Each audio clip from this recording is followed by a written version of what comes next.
Alright everyone, welcome to another one. We just camped at bush at the moment. We're in a wonderful place in Albany at the moment, but you shall see all of this stuff next week. We have started my trip around Australia, but I wanted to show you the last bits of my setup. Now obviously if you've been around for a few videos, you know that this setup's only going to be here for a few months until I upgrade it again. But for the moment it's quite a simple setup, quite cheap. My setups will keep staying cheap while we wait for the battery to charge. And I'll show you how simple and easy and cheap you can do a setup that looks luxurious at the same time. I probably spent about $1,000 for pretty much the whole setup, and that includes so many things. It doesn't include one particular thing, but you'll see what that thing is in the middle of this video. And finally got the thing that I was looking for about a year now, and I've always needed one of these things, and I've finally got one. So if you know what I'm talking about, you probably know how happy I am with this thing, but if you don't, you'll find out soon. We are off to go pick up a few things that I've needed for quite a while now, plus a few extra bits and bobs and a few more upgrades. First upgrade is absolutely great. We got a 270 awning. We're gonna chuck up a few extra boxes first, fix a few things on the tent frame,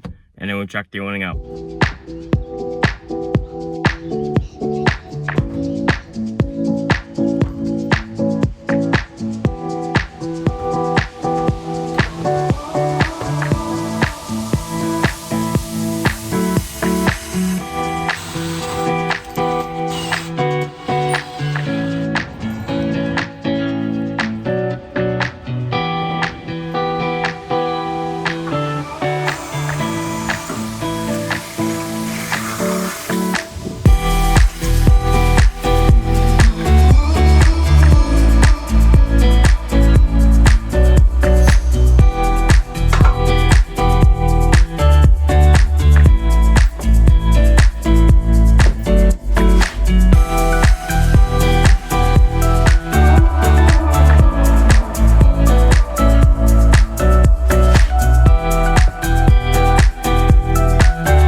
This is way more awning than I obviously need, but it is a big awning. You could definitely have a party underneath that. It's also cheap as well, so we are still underneath the budget. The reason why it's so cheap is because it also has all that mold all over it. We're gonna try clean it with that white vinegar.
So you're probably wondering what that upgrade was that I was talking about at the start of this video. If you don't already know what it was, here it is. We are picking up a fridge. After a whole year of not having a fridge, I can finally have a fridge. Can I finally afford one? I've seen one on Marketplace, so we're gonna go pick it up. We're also gonna stop by the Ford Drive Supercenter to get the rest of the setup. This will be quite a simple setup for the moment. I won't be having the fridge hardwired to the car just yet, but I will get it hardwired eventually. But either way, I'm so pumped. We're finally getting a fridge.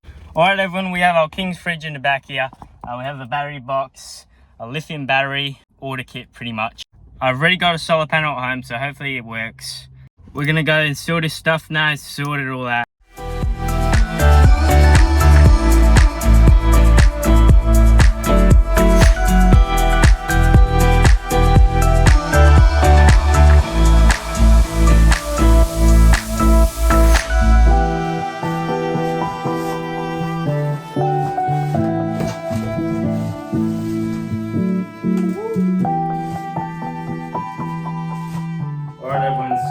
pretty much the battery setup right here. Now this cord here is just a solar extension to the solar panel to be able to charge the lithium battery in the battery box.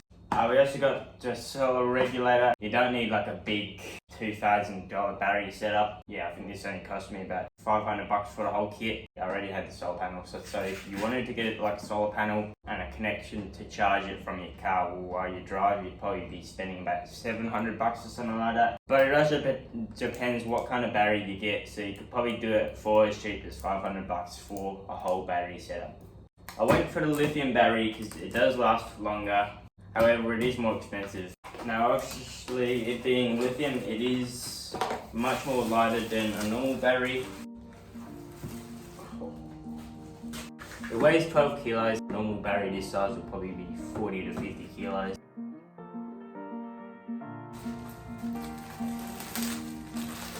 All your bits and bobs and that, 6 sockets in there. So the first thing you do with this box is you need to make sure it is off. It is a simple thing, but not everyone knows it.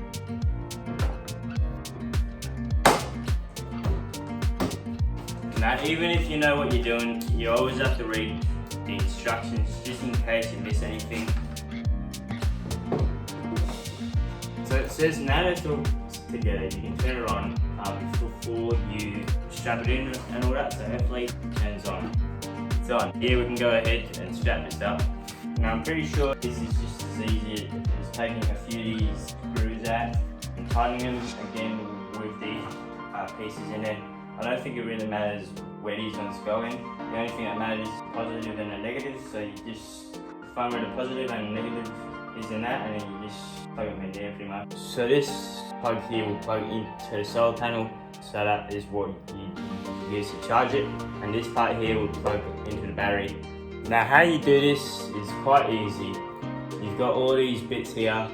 Basically you just find a positive in that and a negative. There's a positive and negative there as well. And you shove these in there. And then you just tighten these bolts up here. And that's that done pretty much. They do have a cover on this as well. So once you're done screwing it all on, you can chuck that cover on. Pretty much that is done. Now all I have to do is connect this up to the battery and the solar panel. See how it goes.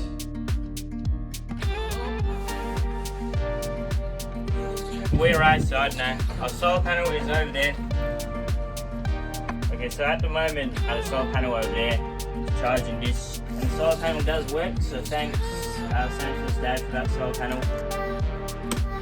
It's receiving power from that solar panel, which is good. Plug that into there. It says that it's charging. I think the batteries is charged. We're going to plug this into the fridge now. We're going to find out how long it lasts for, check how much charge it loses, figure out how often we will need to charge this on the road. Okay, we've set it at 8 degrees for the fridge. Fridge works well. We're going to go ahead and plug it in the car.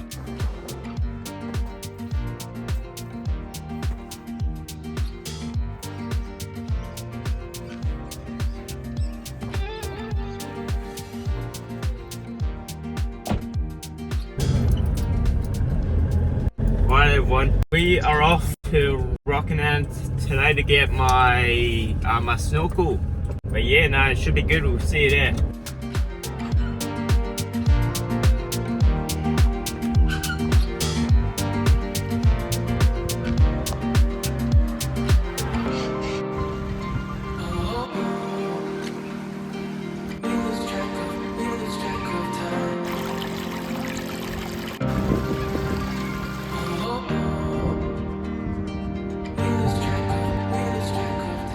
We're just waiting at the park at the moment. Wait for that snorkel to be installed. Yeah, they've had it for about 3 hours now, so it should be done by lunchtime hopefully. Pretty much after the snorkel and the spare tire is done, all I have to do is I also need to fix all the fabric on that rooftop tent. Look at that. That is so good. We can finally go through a few larger puddles now, which is great. Now I also have the spare tire in here somewhere. A few boxes for the tray and whatnot. We're gonna chuck that all together, find out a place for the wheel. Let's get going.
I'd say duct tape will do it just fine for now. We've got a snorkel now, which is great, and the whole setup is pretty much good to go. Now, I haven't really videoed me chucking everything up, but this is pretty much the setup right here.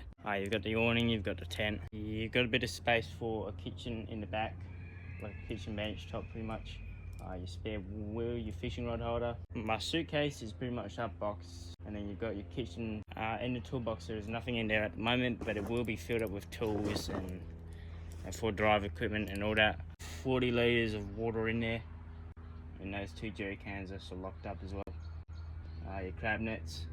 So this is pretty much the setup that I'll be running for the next 3 to 4 months. Now it is quite a simple setup, which is great. This box up here has all my fishing gear in it. The whole car is pretty much set up, ready to go. We've got the fridge in the back, got everything we need. The whole setup, some pieces I got from Marketplace, some pieces from the Ford Super Center. So it was all good. It was all under $1,000-ish. It was quite cheap. So you can definitely do a camping setup with a fridge, an awning, a tent, everything you need for under $1,000, I'd say. Now obviously some people could probably even do it for cheaper than $1,000. I've seen some other people in small cars before. You could definitely do it for quite cheap. I reckon you could live on the road for about 150 bucks a week. That's pretty much what I did. I always live on like 150 bucks a week. I do generally do it quite cheap because that's all I can afford. I reckon if you've got a small car, just take it around Australia. You only live once. Obviously in a small car it is way more uncomfy, but I've seen people do it, so you could definitely do it as well if you wanted to. We are hitting the road tonight, but before that we're gonna go pick up some wood from my mate's place.